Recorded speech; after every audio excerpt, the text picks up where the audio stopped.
مرحبا بكم مشاهدي.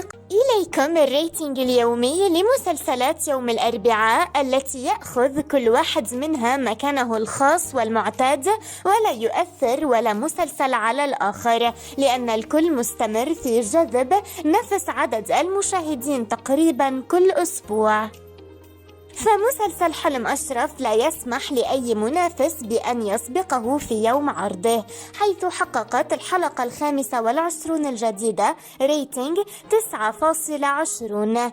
النسب لا تتردد أبدا بالتقدم الجماعي الرائع، فالمسلسل ضمن نجاحه هذا الموسم وضمن مكانته الأسبوعية المتقدمة جدا. مسلسل المشردون يأتي وراءه في ثاني مركز، فقد حصلت الحلقة الجديدة 41 على نسبة مشاهدة 5.92.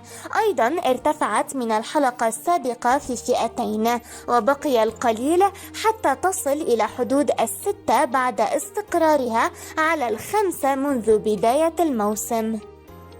يليه مسلسل المؤسس أورهان في المركز الثالث، وحلقته الثامنة الجديدة سجلت فيها نسبة المشاهدة 4.15.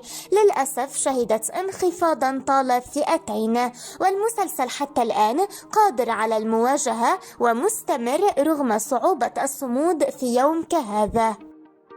يبقى لدينا المركز الأخير، وهو لصالح مسلسل المشبوه الذي نالت حلقته الرابعة الجديدة على نسبة مشاهدة 2.17. ارتفعت قليلا في الفئات الثلاثة كما نرى، ولكن فات الأوان وصدر القرار الرسمي بتوقيف المسلسل الذي سينتهي الأسبوع المقبل عند الحلقة 5.